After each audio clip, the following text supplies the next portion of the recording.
What's up, YouTube? Welcome back to another episode. Thank you to everyone for sharing and watching my first video. The love and support was simply amazing. The goal for this month is to reach 1,000 subscribers by the end of this month. So if you haven't subscribed, please do so. Like and share this video. In this episode, we take you to the blissful coastal city of Swakopmund. With its rich history and beautiful architecture, it has grown to be a very popular holiday destination for local and international tourists who are coming to Namibia. I had the chance to visit Swakop for my Christmas holiday, and to be honest, it was the best Christmas ever. Our trip around Swakopmund was facilitated and guided by Joseph Kafunda of Rafiki Tours, such an amazing and lovely guy who is very hospitable and very informed about some of the activities and attractions that we visited. There's a link to his tour company below in the description box if you're looking to travel to Namibia or Swakopmund to be specific, to engage in these activities that I'm about to break down. Tell him Alex the Rainmaker sent you. So first thing we'll talk about is accommodation. You know, when you travel, it's very important that you get a sound and comfortable place that you can lay your head and relax after a day of doing various activities. We got to lodge at the Swakopmund Delight Hotel operated by Gondwana Lodges.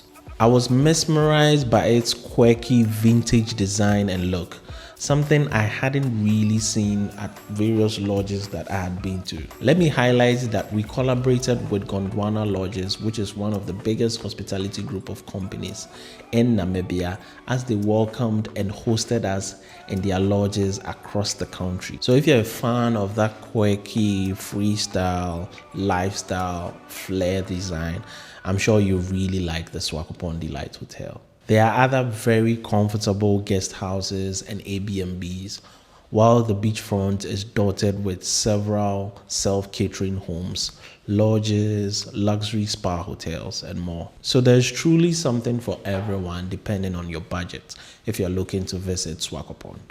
So we arrived in Swakopmund on Christmas Eve and was welcomed to a local home. We got to enjoy some great pap with some meat, which is a very popular Southern African dish. The first exciting activity on the list of things to do in Swakopmund is definitely desert quad biking.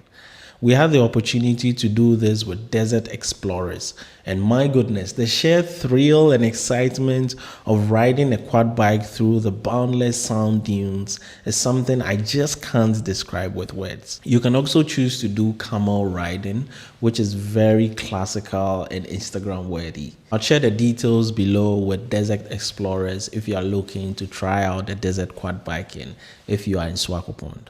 The next activity on the list is gin tasting. Swakopmund is home to the craft distillery called Stillhouse Atlantic. So this is a distillery that creates various gins that embodies the Namibian spirit. So you'd have the opportunity to tour and go through some of the processes that they take to produce different flavors and types of gin. The distillery is owned by Sandy and Pierre Leroux. It was actually my first time tasting gin, and it was a relishing experience, though it was a bit too strong for me, But for all the gin lovers and people looking to taste gin, I'll definitely encourage the Stillhouse Atlantic for you to visit. Their details is in the description below. When we received our itinerary for the trip, I must say this was one of the activities that I was looking forward to the most. And trust me, it wasn't a disappointment. Check this out.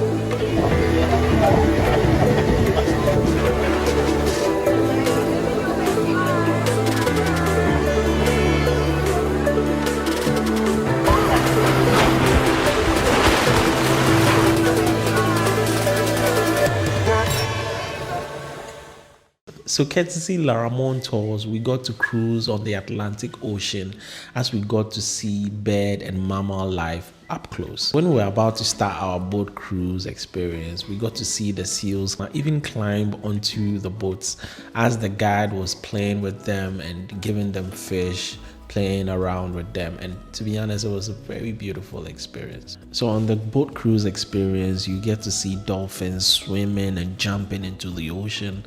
You get to see seagulls, penguins, turtles, and even whales within specific seasons. You would also be served with some fine champagne together with some oysters and some short meals.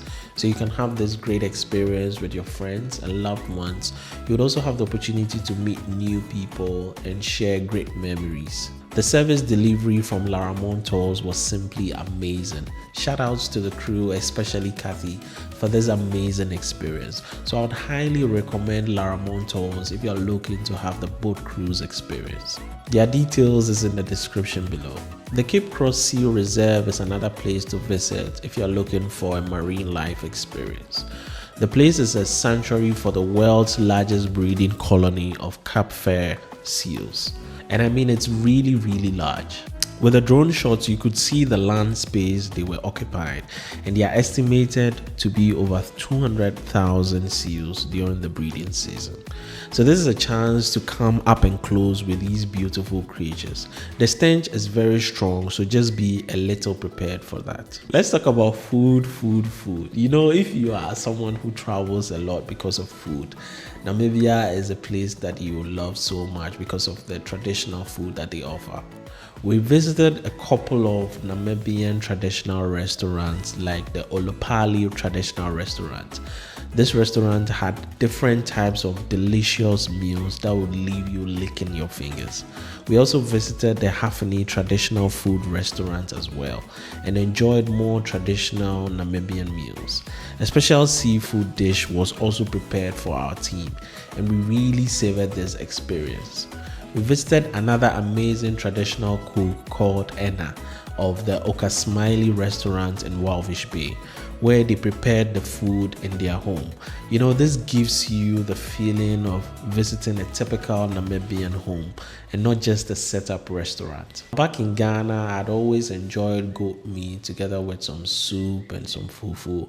But then in this particular experience, I got to enjoy the goat head, which is called Okasmiley. For the first time, I tried it and it was very delicious, and I also got to taste the brain of the goat.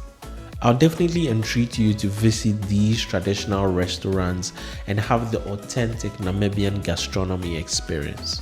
They'll make you feel the typical traditional Namibian home experience. Aside the traditional restaurants, we also visited a couple of contemporary restaurants where they offered different kinds of foods, and we had a great time. We went into their kitchen and was able to see the process that they went through to prepare these kind of dishes, and we met some of the chefs. We also went to the Strand Hotel and we got to meet Chef Nelson together with the other chefs who are doing amazing.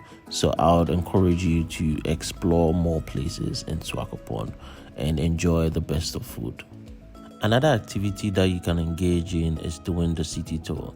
Swakopmund itself is very beautiful and has extremely scenic views with the palms around. So you can actually take a city tour, get to know some of the historic buildings and the background behind them. You can also visit a couple of pubs and enjoy some Swakopmund delicacy called bubble fish.